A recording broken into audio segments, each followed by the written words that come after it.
பந்தவாசி சுற்றியுள்ள கிராமங்களில் சுந்தரபாண்டி பண்ணையாரின் குடும்பத்திற்கு தனி மரியாதை உண்டு. அந்த அதிகாரத்திற்கு ஒரே வாரிசு கதிர்வேல். விவசாயத்தை நவீனப்படுத்த வேண்டும் என்ற எண்ணம் கொண்டவன். முரட்டுத்தனமான சுபாவம் இருந்தாலும் நியாயத்திற்கு கட்டுப்படுபவன். அவனது தந்தை சுந்தரபாண்டிக்கும் பக்கத்து கிராமத்து நடராஜன் குடும்பத்திற்கும் பல தலைமுறைகளாக நிலத்தகராறு. நடராஜனின் ஒரே மகள் தாரா சென்னையில் பிஎட் படித்துவிட்டு சொந்த ஊர் அரசு பள்ளியிலேயே தற்காலிக ஆசிரியையாக சேர்ந்தவள்.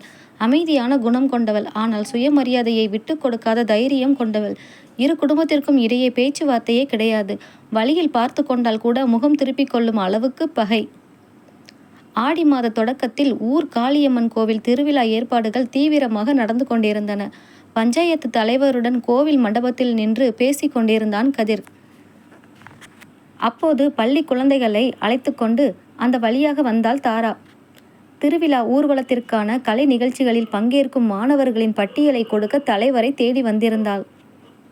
ஐயா, ஹெட்மாஸ்டர் இந்த லிஸ்ட்டை உங்ககிட்ட கொடுக்க சொன்னாரு என்று தாரா தாள்களை நீட்டினாள். தலைவர் தாள்களை வாங்கும்போது பக்கத்தில் நின்ற கதிரை பார்த்த தாராவின் பார்வையில் மெல்லிய தயக்கம் ஏற்பட்டது. ஊரில் எல்லாரும் சுந்தரபாண்டி குடும்பத்தை கண்டு ஒதுங்கி போவார்கள். கதிரின் கம்பீரமான கண்டிப்பான தோற்றம் அவளுக்கு ஒருவித அச்சத்தை கொடுத்தது. கதிரும் அவளை நிமிர்ந்து பார்த்தான். நடராஜனின் மகள் படிப்பு முடிந்து சொந்த ஊருக்கு திரும்பி பள்ளியில் சேர்ந்திருப்பது அவனுக்கு தெரியும். ஆனால் இவ்வளவு அருகில் அவளது அமைதியான முகத்தையும் தீர்க்கமான கண்களையும் அவன் கவனித்தது இதுவே முதல் முறை. நடராஜன் பொண்ணுதானே நீ? மெட்ராஸில் படிச்சுட்டு இங்கே என்ன பண்ணுற என்று கதிர் சாதாரண குரலில் தான் கேட்டான். ஆனால் தாரா அதை தன் குடும்பத்துடனான பகையின் வெளிப்பாடாகவே பார்த்தாள். அவளது முகம் லேசாக மாறினாலும் நிமிர்ந்து அவனை பார்த்து, நான் படித்த படிப்புக்கு எங்கள் ஊர் பிள்ளைகளுக்கு சொல்லித்தர்றேன், அதில் உங்களுக்கு என்ன பிரச்சனை என்று அழுத்தமாக கேட்டுவிட்டு பதிலை எதிர்பார்க்காமல் அங்கிருந்து நடந்தாள். கதிர் சற்று வியப்போடு அவளையே பார்த்து கொண்டிருந்தான். தன் அதிகாரத்திற்கு முன் ஊரே அடங்கி போகும்போது இந்த பெண் தன் கண்ணை பார்த்து தைரியமாக பேசுகிறாளே என்ற எண்ணம் அவனுக்குள் எழுந்தது. அது காதலோ ஈர்ப்போ அல்ல, ஒருவரை பற்றி மற்றொருவருக்கு எழுந்த லேசான ஆர்வம் மற்றும் சுயமரியாதை மோதலின் முதல் புள்ளி மட்டுமே.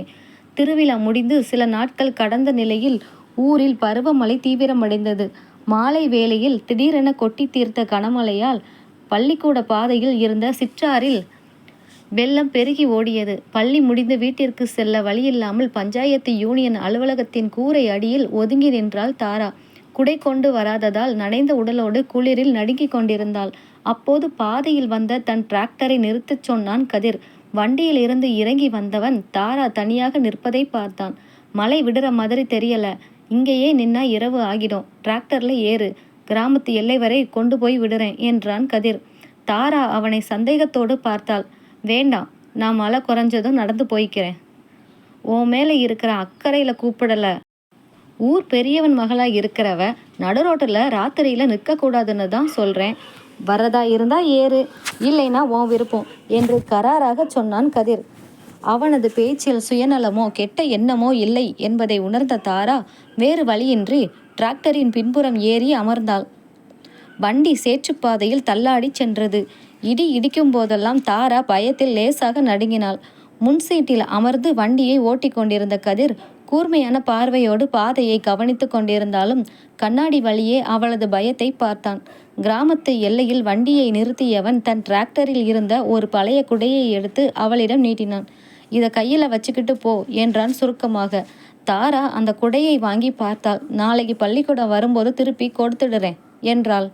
தேவைப்படும் போது கொடு என்று சொல்லிவிட்டு கதிர் வண்டியை எடுத்தான். இருவருக்கும் இடையே இன்னும் காதல் மலரவில்லை. ஆனால் ஒருவரை ஒருவர் தவறாக புரிந்து கொண்ட எண்ணங்கள் மாறி மனித நேயமும் மரியாதையும் உருவாக தொடங்கியிருந்தது. மறுநாள் காலை மழை சற்று ஓய்ந்திருந்தது.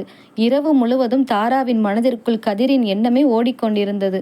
முரடன், அதிகாரக்காரன் என்று ஊர் பேசிய கதைகளுக்கும் நேற்றிரவு உதவி செய்த அவனது மனித நேயத்திற்கும் இடையே உள்ள வித்தியாசத்தை அவளால் உணர முடிந்தது. பள்ளிக்கு கிளம்பும் போது கதிர் கொடுத்த குடையை பத்திரமாக எடுத்துக்கொண்டாள். அதை எப்படியாவது அவனிடம் திருப்பி தந்துவிட வேண்டும்.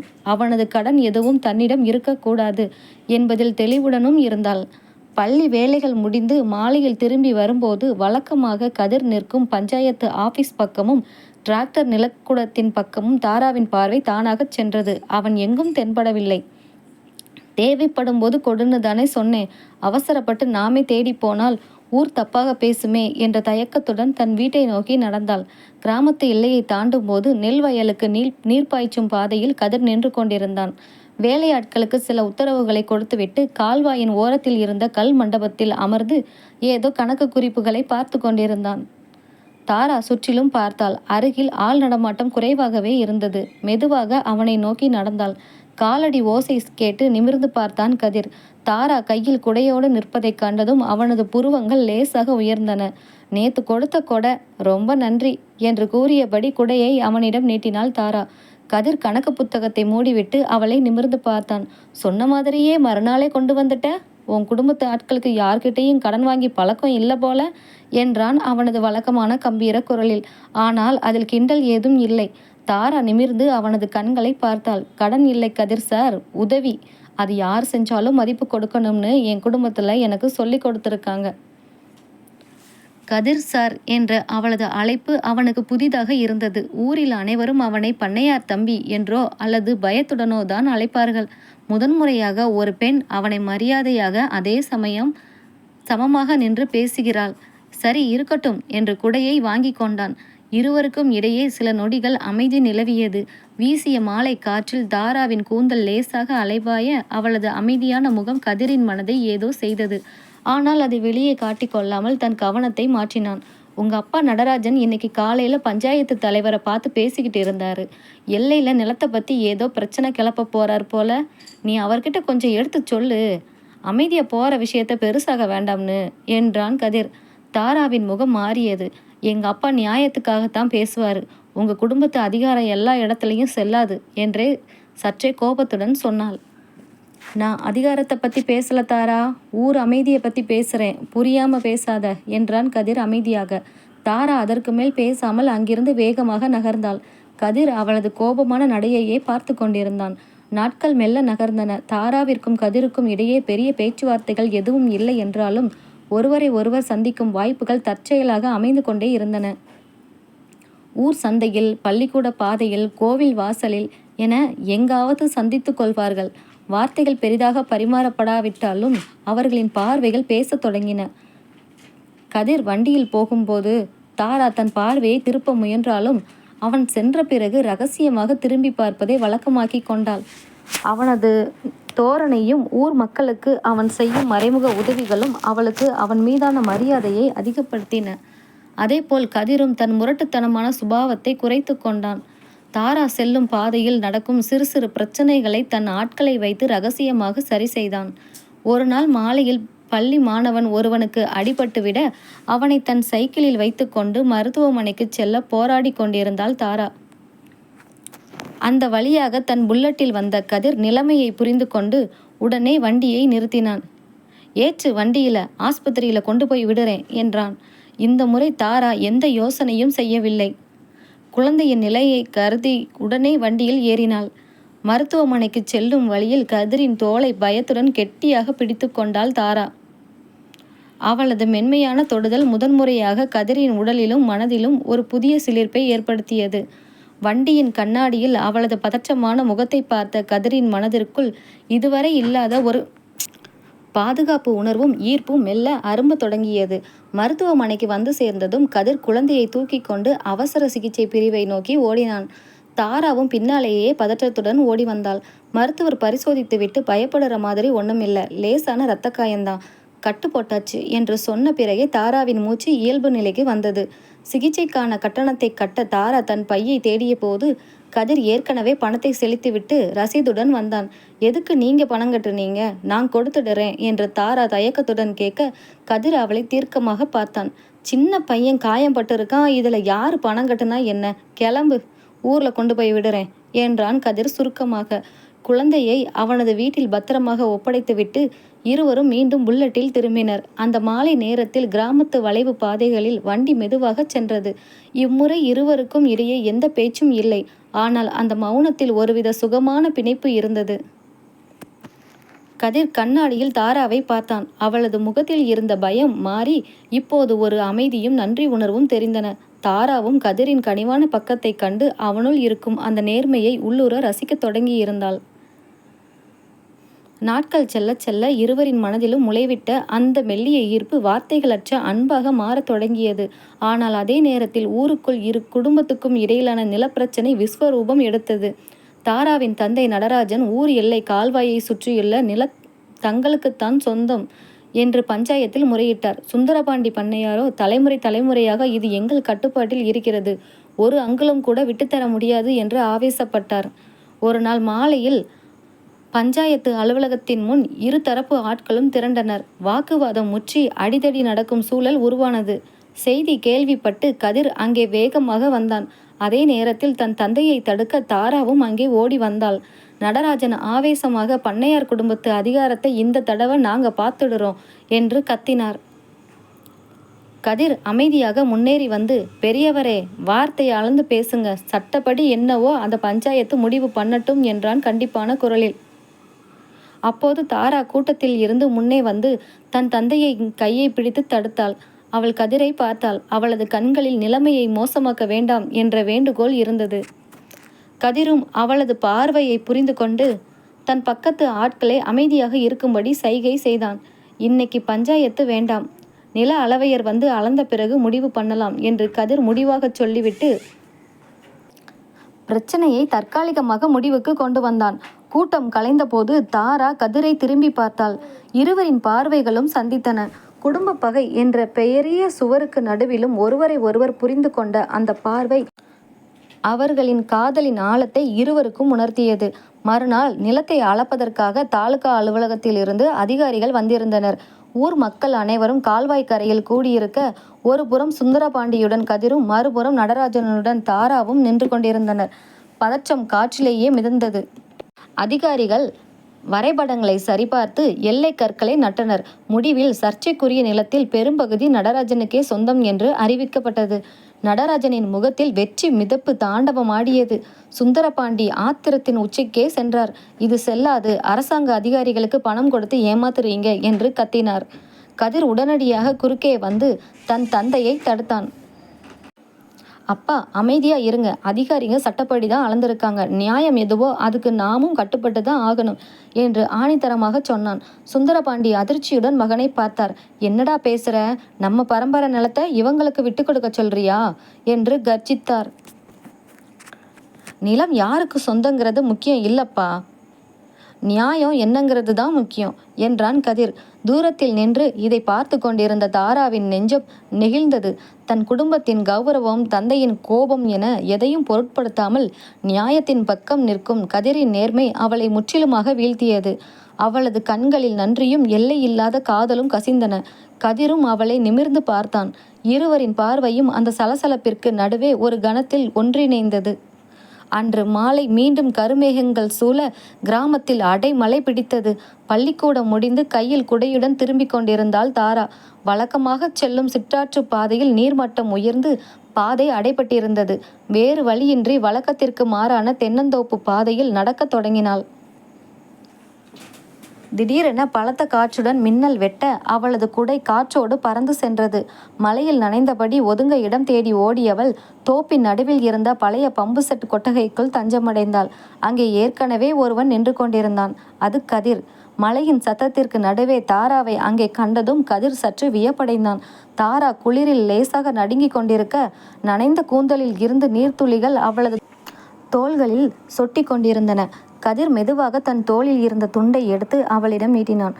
தொடச்சிக்கோ, உடம்புக்கு முடியாம போயிடும் என்றான். அவனது குரலில் இதுவரை இல்லாத ஒரு மென்மை இருந்தது. தாரா அந்த துண்டை வாங்கும்போது இருவரின் விரல்களும் தற்செயலாக உரசி கொண்டன. அந்த நொடியில் இருவரின் உடலிலும் ஒரு மெல்லிய சிலிர்ப்பு பாய்ந்தது.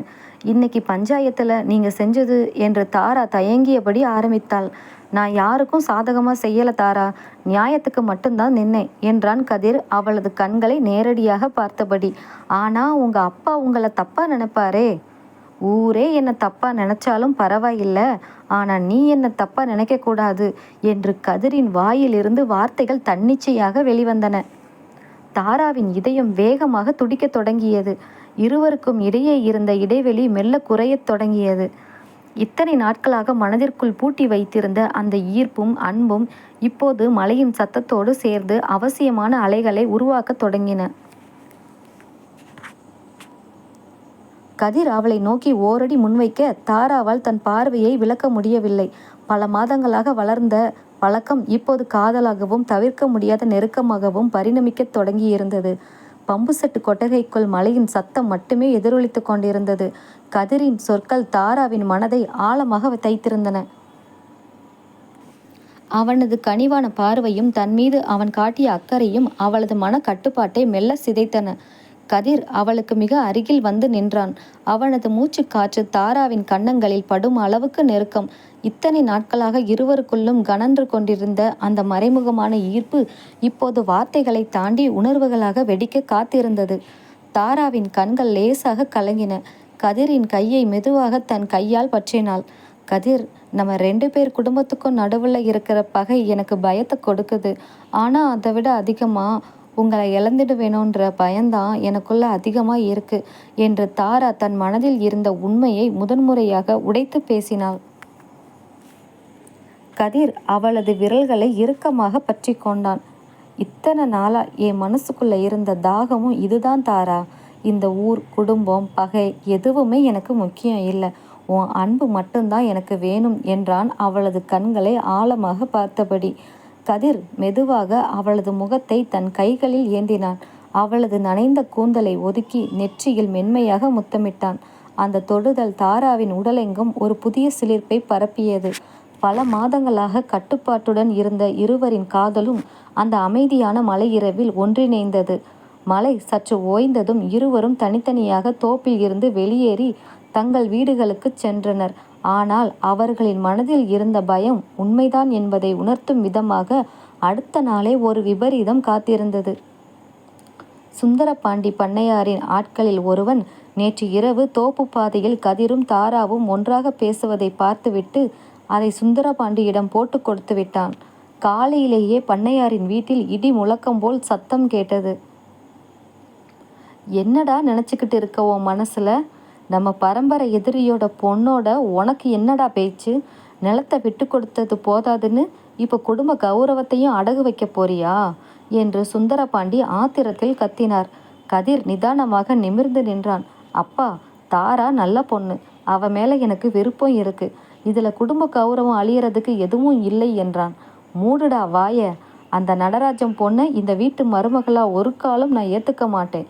மீறி நடந்தா 2 பேரையும் ஊரை விட்டே விரட்டுவேன் என்று எச்சரித்தார் சுந்தரபாண்டி. அதே நேரத்தில் விஷயம் நடராஜனின் காதுகளுக்கும் எட்டியது. அவர் தாராவை வீட்டின் அறைக்குள் பூட்டி வைத்து, இனி நீ பள்ளிக்கு போகக்கூடாது. அடுத்த வாரமே உனக்கு என் அக்கா மகனோடு கல்யாணம் என்று அதிரடி முடிவை அறிவித்தார். இரு குடும்பங்களின் பகையும் அதிகாரமும் இவர்களின் நேர்மையான காதலை சுற்றியுள்ள சுவர்களை இன்னும் உயரமாக்கின. பூட்டிய அறைக்குள் தாரா தவித்து கொண்டிருந்தாள். தந்தையின் அதிகாரமும் அத்தை மகனுடன் நிச்சயிக்கப்பட்ட திருமண செய்தியும் அவளை உலுக்கி எடுத்தன. கதிரின் நினைவுகள் மட்டுமே அவளுக்குள் தைரியத்தை கொடுத்தன. என் உயிர் போனாலும் கதிரை தவிர வேறு யாரையும் என் மனசால் நினைக்க முடியாது என்று தனக்குள் உறுதி எடுத்து கொண்டாள். ஜன்னல் வழியே வெளியே பார்த்தபோது தோட்டத்தில் வேலை செய்து கொண்டிருந்த பண்ணை ஆள் வேலன் தென்பட்டான். தாரா அவனை கூப்பிட்டு, வேலன் அண்ணா, ஒரு உதவி செய்யணும். எப்படியாவது இந்த கடிதத்தை கதிர்கிட்ட கொடுத்துடு என்று கண்ணீருடன் வேண்டிக் கொண்டாள். கடிதத்தில் தன் நிலைமையையும் தந்தை தனக்கு செய்ய போகும் கட்டாய திருமணத்தை பற்றியும் உருக்கமாக எழுதியிருந்தாள். கடிதம் கதிரின் கரங்களை அடைந்தபோது அவனது இரத்தம் கொதித்தது. இத்தனை நாட்களாக பொறுமையாக இருந்தவன் இனி தாமதிக்க கூடாது என்ற முடிவுக்கு வந்தான். தன் புல்லட்டை எடுத்துக்கொண்டு நேராக நடராஜனின் வீட்டை நோக்கி புறப்பட்டான். ஊர் மக்கள் அனைவரும் அதிர்ச்சியுடன் பார்த்து கொண்டிருக்க நடராஜனின் வீட்டு வாசலில் வண்டியை நிறுத்தினான் கதிர். வண்டி சத்தம் கேட்டு ஆத்திரத்துடன் வெளியே வந்த நடராஜன், என்னடா தம்பி, என் வீட்டு வாசலுக்கே வந்துட்டியா?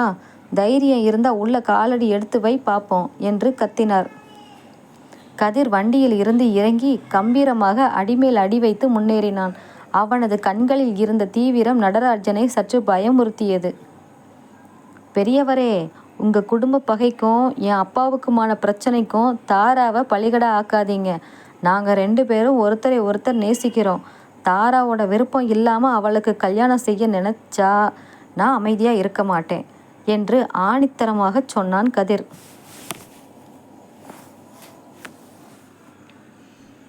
அப்போது மேல்தளத்து ஜன்னல் வழியே தாரா கதிரை பார்த்தாள்.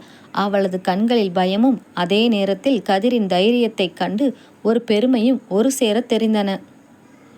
உன் பண்ணையார் அதிகாரத்தை என்கிட்ட காட்டாத. என் மகளை உனக்கு கட்டி கொடுக்க நான் செத்தாலும் சம்மதிக்க மாட்டேன் என்று ஆவேசப்பட்டார் நடராஜன். நான் அதிகாரம் பண்ண வரல, உரிமையோடு கேட்க வந்திருக்கேன். தாராவோட வாழ்க்கையை வச்சு விளையாடாதீங்க என்று எச்சரித்துவிட்டு தாராவை ஒரு முறை நிமிர்ந்து பார்த்தான் கதிர். அவனது பார்வையில் உன்னை நான் காப்பாற்றுவேன் என்ற உறுதி இருந்தது. நடராஜன் வீட்டின் வாசலில் கதிர் கொடுத்த எச்சரிக்கை ஊருக்குள் பெரும் பரபரப்பை கிளப்பியது. செய்தி அறிந்த சுந்தரபாண்டி பண்ணையார் ஆத்திரத்தின் உச்சிக்கே சென்றார். கதிரை சொந்த வீட்டிலேயே சிறைப்பிடிப்பது போல தன் ஆட்களை காவல் வைத்தார். ஆனால் கதிரின் அடங்காத காதல் அவனை சும்மா இருக்க விடவில்லை. அன்றைய நள்ளிரவில் வீட்டின் பின்பக்க கதவு வழியே யாருக்கும் தெரியாமல் தப்பித்து தாராவின் வீட்டை நோக்கி சென்றான். மறுபுறம் பூட்டிய அறையில் தாரா தூக்கமின்றி தவித்து கொண்டிருந்தாள். திடீரென அவளது அறை ஜன்னலில் சிறிய கல் ஒன்று வந்து விழுந்தது. தாரா அதிர்ச்சியுடன் ஜன்னலை திறந்தாள். அங்கே தென்னை மரத்தின் நிழலில் கதிர் நின்று கொண்டிருந்தான். அவனை பார்த்ததும் தாராவிற்கு மூச்சை நின்றுவிடும் போல் இருந்தது. கதிர், இங்க எதுக்கு வந்தீங்க? யாராவது பார்த்தா கொன்னுடுவாங்க என்று பதற்றத்துடன் முணுமுணுத்தாள். உன்னை இந்த நிலையில விட்டுட்டு என்னால் நிம்மதியா தூங்க முடியல தாரா என்று கதிர் மெல்லிய குரலில் சொன்னான். அவன் சாமர்த்தியமாக மரத்தின் வழியே ஏறி ஜன்னல் அருகில் வந்தான். இத்தனை தடைகளுக்கு மத்தியிலும் தன் மீது கதிர் காட்டும் இந்த அளவற்ற அன்பை கண்டு தாராவின் கண்கள் கலங்கின. ஜன்னல் வழியே கதிரின் கரங்களை கெட்டியாக பற்றி கொண்டாள். கதிர், எங்க அப்பா நாளைக்கே எனக்கு கல்யாண வேலையை பார்க்க போறாரு. எனக்கு பயமா இருக்கு. பயப்படாத தாரா, உன்னை யாரும் என்னிடமிருந்து பிரிக்க முடியாது. நாளைக்கு ஊர் பஞ்சாயத்தை கூட்ட போறேன். ஊர் ஜனங்கள் முன்னாடி நியாயத்தை கேட்டு உன்னை முறைப்படி என் மனைவியை ஏற்றுப்பேன். அது வரைக்கும் தைரியமா இரு என்று அவளது கைகளில் முத்தமிட்டான். அவனது உறுதியான வார்த்தைகளும் அந்த நள்ளிரவு தொடுதலும் தாராவிற்கு புதிய தைரியத்தை கொடுத்தன. மறுநாள் காலை ஊர் மந்தையில் பெரியவர்கள் அனைவரும் கூடியிருந்தனர். சுந்தரபாண்டி பண்ணையாரும் நடராஜனும் ஒருவரை ஒருவர் முறைத்தபடி நின்று கொண்டிருந்தனர். கதிர் பஞ்சாயத்து நடுவே வந்து நின்றான். தாராவையும் அவளது குடும்பத்தினர் அங்கே அழைத்து வந்திருந்தனர். ஊர் பெரியவங்களே என்று உரத்த குரலில் தொடங்கினான் கதிர். 2 குடும்பத்துக்கு நடுவில் இருக்கிற சுயநலமான பகையினால 2 பேரோட வாழ்க்கையை வீணடிக்க பார்க்குறாங்க. நானும் தாராவும் உண்மையாக காதலிக்கிறோம். நாங்கள் 2 பேரும் சேர்ந்து வாழ்ந்தா இந்த ஊரோட பல தலைமுறை பகையும் முடிவுக்கு வரும். இதில் என்ன தப்பு இருக்கு என்று கேள்வி எழுப்பினான். நடராஜன் கோபமாக, என் பொண்ணை உனக்கு தர முடியாது என்று கத்தினார். அப்போது தாரா தைரியமாக முன்னோக்கி வந்தாள். அப்பா, இத்தனை நாளாக உங்கள் விருப்பப்படி தான் நடந்தேன். ஆனால் கதிர் எனக்கு செஞ்ச உதவிகளும் அவரோட நேர்மையும் தான் என்ன அவர் பக்கம் ஈர்த்தது. நான் வாழணும்னா அது கதிரோட மட்டும்தான் என்று ஊரறிய உரக்கச் சொன்னாள். தாராவின் இந்த தைரியமான பேச்சு பஞ்சாயத்து பெரியவர்களை யோசிக்க வைத்தது. ஊர் தலைவர் தலையிட்டு, நடராஜன், கதிர் சொல்றதுல நியாயம் இருக்கு. 2 குடும்பத்து பகையை விட பிள்ளைங்களோட சந்தோஷம்தான் முக்கியம். இதுக்கு மேலே இந்த விஷயத்தை பெருசாக்க வேண்டாம் என்று தீர்ப்பு சொன்னார்.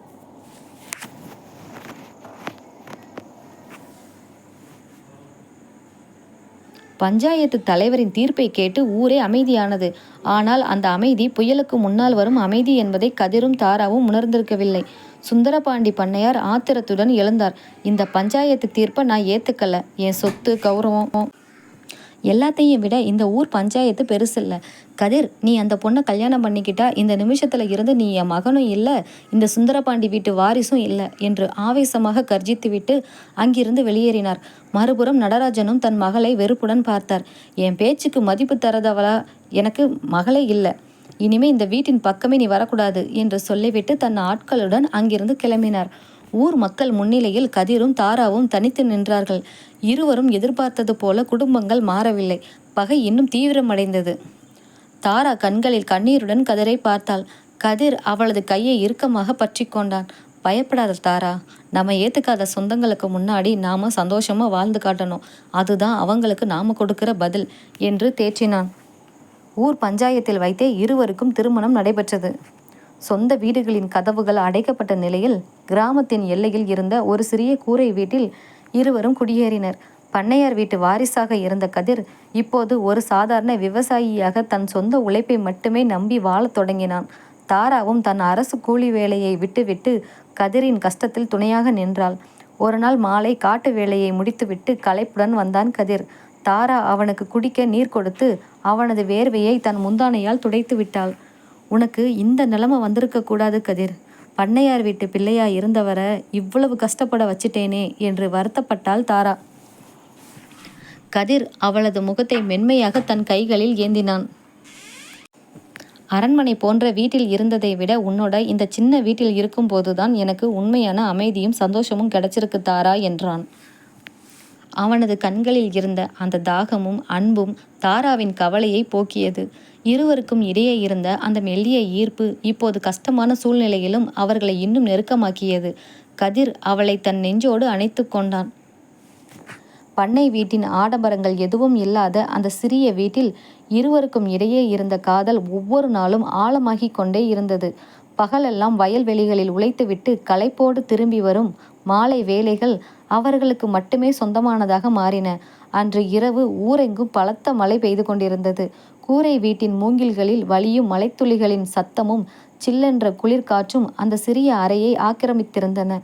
அடுப்பங்கரையில் இரவு உணவை முடித்துவிட்டு விளக்கை அணைக்க வந்தாள் தாரா. நனைந்த கூந்தலை முடிந்து வைத்திருந்தாள். கூரை வழியே வீசிய குளிர்ந்த காற்றில் அவளது உடம்பு லேசாக நடுங்கியது. கட்டில் ஓரத்தில் அமர்ந்திருந்த கதிர் அவளது வருகையை தன் கூர்மையான பார்வையால் கவனித்து கொண்டிருந்தான். தாரா விளக்கை அணைக்க கையை உயர்த்திய போது கதிர் பின்னால் இருந்து அவளது இடையை மெதுவாக வளைத்து பிடித்தான். கதிர், என்ன பண்றீங்க? விளக்க அணைச்சிடுறேன் என்று தாரா லேசான நடானத்தோடு முணுமுணுத்தாள். இருக்கட்டும் தாரா, இந்த வெளிச்சத்தில் உன் கண்ணை பார்த்துட்டே இருக்கணும் போல இருக்கு என்ற கதிரின் கம்பீரமான குரல் அவளது காதோரம் கிசுகிசுப்பாக ஒலித்தது. அவனது சூடான மூச்சு காற்று கழுத்தில் பட்டதும் தாராவின் உடலெங்கும் ஒரு புதிய சிலிர்ப்பு பாய்ந்தது. அவன் தாராவை தன் பக்கம் மெதுவாக திருப்பி அவளது ஈரமான கூந்தலை ஒதுக்கி தோள்பட்டையில் மென்மையாக தன் இதழ்களை பதித்தான். இத்தனை நாட்களாக இருவருக்குள்ளும் இருந்த கஷ்டங்களும் குடும்பங்களின் பகையும் அந்த ஒற்றை தொடுதலில் பனி போல விலகின. தாராவால் தன் கட்டுப்பாட்டை தக்க வைக்க முடியவில்லை. கதிரின் அகன்ற தோள்களை இறுக்கமாக பற்றி கொண்டாள். அவனது கண்களில் தெரிந்த அடங்காத அன்பும் ஈர்ப்பும் அவளை முற்றிலுமாக வீழ்த்தின. கதிர் அவளை மெதுவாக கட்டிலில் சாய்த்தான். வீசிய மலைக்காற்றிற்கு இடையே இருவரின் இதய துடிப்பும் வேகமாக போட்டி போட்டு கொண்டு அடித்தன. எல்லாரும் நம்மை விட்டு விலகினாலும் நீ என் கூட இருக்கும்போது எனக்கு இந்த உலகத்துல எதுவுமே தேவையில்லை தாரா என்றான் கதிர் அவளது முகம் முழுவதும் தன் காதலை பொழிந்தபடி. இனி என் உயிருள்ளவரை நான் உங்களுக்குத்தான் கதிர் என்று தாராவும் அவனது அணைப்பில் தன்னை மறந்தாள். அந்த குளிர்ந்த மலை இரவில் இருவரின் உடலும் மனமும் ஒன்றிணைந்து அவர்களுக்குள் இருந்த நீண்ட நாள் தாகத்தையும் மோகத்தையும் தனித்து கொண்டன. அடுத்த நாள் காலை புதிய நம்பிக்கையோடு விடிந்தது. தாராவின் முகத்தில் ஒரு புதிய பொலிவும் கதிரின் முகத்தில் தெளிவும் நிறைந்திருந்தன. கஷ்டங்கள் சூழ்ந்திருந்தாலும் இருவரின் பிணைப்பு இப்போது இன்னும் பலமாகி இருந்தது. ஆனால் இவர்களின் இந்த மகிழ்ச்சி நீண்ட நாள் நீடிக்கக்கூடாது என்பதில் சுந்தரபாண்டி பண்ணையார் தீவிரமாக இருந்தார்.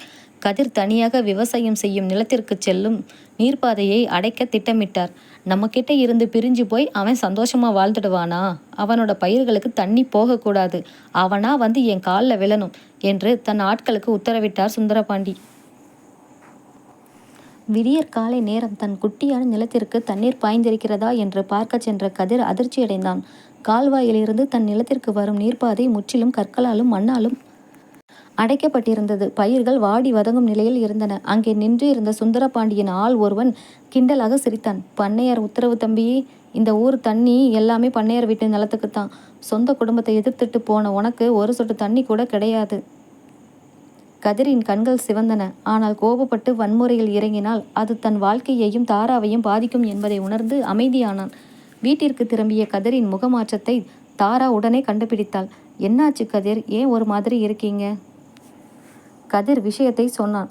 தாரா அவனது கைகளை பற்றி கொண்டாள். அவங்க நம்மளை பணிய வைக்க பார்க்குறாங்க கதிர். ஆனால் நாம் தோற்கக்கூடாது. கால்வாய் தண்ணி இல்லைன்னா என்ன, நம்ம நிலத்துல பழைய பம்பு செட்டு கிணறு இருக்கே, அதை சரி பண்ணி தண்ணி பாய்ச்சலாம் என்று யோசனை சொன்னாள். தாராவின் தன்னம்பிக்கை கதிருக்கு புதிய பலத்தை கொடுத்தது. இருவரும் சேர்ந்து நாள் முழுவதும் முளைத்து பழைய கிணற்றுப் பொறிகளை சரி செய்து தன் நிலத்திற்கு தண்ணீரை கொண்டு வந்தனர். கதிரின் இந்த சாமர்த்தியத்தைக் கண்டு சுந்தரபாண்டி மேலும் ஆத்திரமடைந்தார்.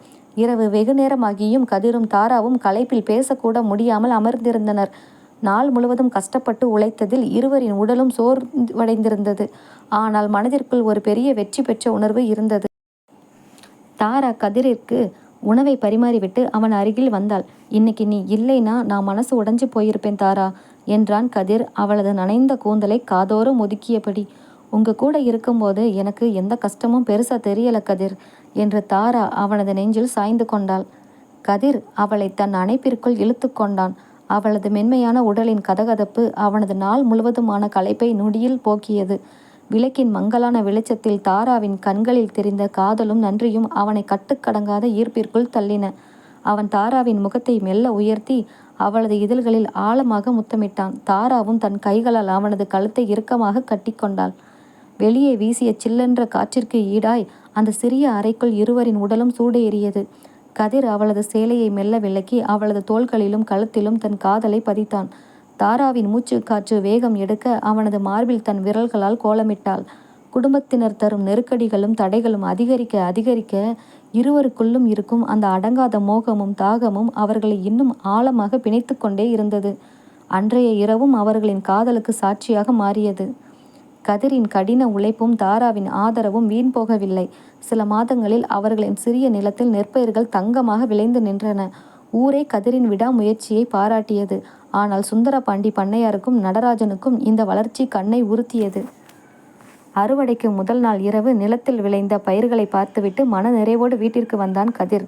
நாளைக்கு அறுவடை முடிஞ்சா நம்ம கடனெல்லாம் அடைஞ்சிடும் தாரா, அப்புறம் உன்னை எந்த குறையும் இல்லாம பார்த்துப்பேன் என்றான் கதிர் அவளது கைகளை பற்றி. அதே நேரத்தில் இருள் சூழ்ந்த வேளையில் சுந்தரபாண்டியன் நம்பிக்கையான ஆள் ஒருவன் நடராஜனின் தூண்டுதலால் கதிரின் வயலுக்கு தீ வைக்க தீப்பெட்டியோடு மறைவாக சென்றான். ஆனால் தற்செயலாக அந்த வழியாக வந்த ஊர் பெரியவர் ஒருவர் அதை பார்த்து விடவே, டேய், வயலுக்கு தீ வைக்கிறீங்களாடா என்று கத்தினார். அங்கே வந்த ஆள் பயந்து ஓட செய்தி உடனடியாக கதிருக்கு எட்டியது. கதிர் ஆத்திரத்துடன் வயலுக்கு ஓடி வந்தான். ஊர் ஜனங்களும் திரண்டனர். என் உழைப்பை அழிக்க பார்த்தீங்கல்ல, இனி நான் சும்மா இருக்க மாட்டேன் என்று கதிர் நடராஜனின் வீட்டை நோக்கி பாய முயன்றான். ஆனால் தாரா அவனை குறுக்கே வந்து மறித்தாள். கதிர், வேண்டாம், அவங்க நம்ம கோபத்தை வச்சு நம்ம வீழ்த்த பார்க்குறாங்க, நாம நியாயமான வழியில தான் ஜெயிக்கணும் என்று அவனை தடுத்து நிறுத்தினாள். தாராவின் அறிவார்ந்த பேச்சும் அவளது ஆழமான பார்வையும் கதிரின் ஆத்திரத்தை தணித்தது. அன்று இரவு வரவிருந்த பேரு அழிவிலிருந்து தப்பிய நிம்மதியும் தாராவின் மீதான நன்றியும் கதிரின் மனதை உலுக்கின. வீட்டின் கதவை பூட்டிவிட்டு வந்த தாரா கதிரின் அருகில் அமர்ந்தாள். அவனது உடம்பு கோபத்தின் எஞ்சிய அதிர்வில் லேசாக நடுக்கத்துடன் இருந்தது. உன்னை நினைச்சா எனக்கு பெருமையா இருக்கு தாரா, நீ மட்டும் இல்லைனா நான் இன்னைக்கு ஏதேனும் தப்பு பண்ணியிருப்பேன் என்றான் கதிர் அவளது முகத்தை தன் இரு கரங்களாலும் ஏந்தியபடி. உங்க கோபம் நியாயமானது தான் கதிர், ஆனா உங்க உயிரும் உங்க சந்தோஷமும் தான் எனக்கு முக்கியம் என்று தாரா அவனது நெஞ்சில் தன் முகத்தை புதைத்து கொண்டாள். கதிர் அவளை தன் அணைப்பிற்குள் பலமாக இருக்கினான். அவளது மென்மையான உடலின் தொடுதலும் அவளது சுவாசத்தின் கதகதப்பும் அவனது கோபத்தை நொடியில் கரைத்தன. அவனது கைகள் அவளது இடுப்பை வளைத்து மெதுவாக அவளது சேலை தலைப்பை சரித்தன. மங்கலாக எரிந்து கொண்டிருந்த அகல் விளக்கின் வெளிச்சத்தில் தாராவின் கண்களில் பயத்திற்கு பதிலாக ஓர் அடங்காத காதலும் மோகமும் மட்டுமே தெரிந்தன. கதிர் அவளது இதழ்களில் தன் ஆழமான முத்தத்தை பதித்தான். தாரா தன் இரு கரங்களாலும் அவனது கழுத்தை கட்டி அணைத்து அந்த அணைப்பில் தன்னை அர்ப்பணித்தாள். வெளி உலக பகையும் சதிகளும் கதவுக்கு வெளியே நிற்க அந்த சிறிய கூரை அறைக்குள் இருவரின் உடலும் உணர்வுகளும் ஒன்றிணைந்து தங்கள் காதலின் தாகத்தை தீர்த்து கொண்டன. அறுவடை வெற்றிகரமாக முடிந்து தானியங்களை சந்தைக்கு அனுப்பும் வேளையில் தீவிரமாக இருந்தான் கதிர். தாராவிற்கு உடம்பில் லேசான மயக்கமும் மாற்றங்களும் தெரியவே ஊர் மருத்துவரிடம் அழைத்துச் சென்றான். பரிசோதித்த மருத்துவர் தாரா கர்ப்பமாக இருக்கும் செய்தியை புன்னகையுடன் உறுதி செய்தார். அந்த செய்தி கதிரிற்கு அளவற்ற மகிழ்ச்சியை கொடுத்தது. தாராவின் முகத்திலும் தாய்மையின் பொலிவு மலர்ந்தது. அன்று மாலையில் கதிர் வெளியில் சென்றிருந்த நேரத்தில் தாராவின் தாயம்மாள் யாருக்கும் தெரியாமல் அந்த சிறிய கூரை வீட்டிற்கு வந்தாள். கண்களில் கண்ணீரோடு வந்த தாயம்மாள் தாராவின் கைகளை பற்றி கொண்டாள். என் கண்ணே, கர்ப்பமாயிருக்கிற விஷயத்தை கேள்விப்பட்டு என் வயிறு எரியுதுடி. இவ்வளவு கஷ்டத்துல இந்த சின்ன வீட்டிலையா நீ மகப்பேறு பார்க்க போற? நடந்ததெல்லாம் போதுண்டி, உங்கள் அப்பா கிட்ட நான் பேசி சம்மதிக்க வச்சுட்டேன். நீங்களும் நம்ம வீட்டோடவே வந்துடுங்க என்று நல்லவள் போல நடித்தாள். மாலை திரும்பி வந்த கதிரிடம் தாயம்மாள் கெஞ்சினாள். தம்பி, நீங்கள் 2 பேரும் தனியாக கஷ்டப்படுறத பார்க்க சகிக்கலை. பழைய பகையெல்லாம் மறந்துட்டு எங்கள் வீட்டுக்கு வந்துடுங்க என்று பொய் பாசத்தை கொட்டினாள். கதிரிற்கு ஆரம்பத்தில் பலத்த சந்தேகம் இருந்தது. ஆனால் கர்ப்பமாக இருக்கும் தாராவிற்கு நல்ல ஓய்வும் தாயின் அரவணைப்பும் தேவை என்பதை யோசித்தான். தாராவின் ஆசையான பார்வையை கண்டதும் அவனுக்காக தன் சந்தேகங்களை மறைத்து கொண்டு நடராஜனின் வீட்டிற்கு செல்ல சம்மதித்தான். நடராஜன் வீட்டிற்கு சென்ற முதல் நாளிலிருந்தே தாயம்மாள் மற்றும் நடராஜனின் உண்மையான கொடூர முகம் வெளிப்பட தொடங்கியது. தாராவை தன் அறையில் ஓய்வெடுக்க வைத்துவிட்டு கதிரை முற்றிலும் அவமானப்படுத்த தொடங்கினர். தாராவிற்கு தெரியாமல் கதிரை வீட்டின் வேலைக்காரனை விட மோசமாக நடத்தினார்கள். மாப்பிள்ளைன்னு வந்துட்டில்ல, சும்மா உட்காந்து சோறு திங்கக்கூடாது, தோட்டத்தில் கிடக்கிற மாட்டுச்சாணத்தை அள்ளு, வண்டி மாட்டை குளிப்பாட்டு என்று நடராஜன் அதிகாரமாக சொன்னான். கதிர் ஒரு காலத்து மாபெரும் பண்ணையாரின் மகன். தன் சொந்த கையால் யாரையும் ஏவி வேலை வாங்கியவன். ஆனால் கர்ப்பிணியாக இருக்கும் தாராவிற்கு எந்தவித மன உளைச்சலும் வந்துவிடக்கூடாது என்பதற்காக எதுவும் பேசாமல் சாணத்தை அள்ளினான், மாடுகளை குளிப்பாட்டினான். அன்று மதியம் வேலைக்காரர்களுக்கு போடும் பழைய கூளை ஒரு பிளாஸ்டிக் சொம்பில் கொண்டு வந்து கதிரின் முன்னால் வீசினாள் தாயம்மாள். இங்கே பாரு, என் பொண்ணை ஏமாற்றி கூட்டிட்டு போனவனுக்கு இந்த சோறே அதிகம். இதை தின்னுட்டு பின்னாடி இருக்கிற மூட்டைகளை தூக்கி வை என்று இழிவாக பேசினாள். கதிரின் ரத்தம் கொதித்தது. அவனது கைகள் ஆத்திரத்தில் முஷ்டியாக இறுகின. ஆனால் அதே நேரத்தில் மேல் தளத்து ஜன்னல் வழியே தாரா சோர்வாக படுத்து உறங்குவது அவனுக்கு தெரிந்தது. நான் கோபப்பட்டு இங்கிருந்து வெளியேறினா தாராவை இவங்க நிம்மதியாக வாழ விட மாட்டாங்க. அவளுக்கு எந்த பிரச்சனையும் வரக்கூடாது என்று தனக்குள் சொல்லி கொண்டான். அந்த அவமானங்களை முழுமையாக விழுங்கிவிட்டு அமைதியாக அந்த உணவை சாப்பிட்டான்.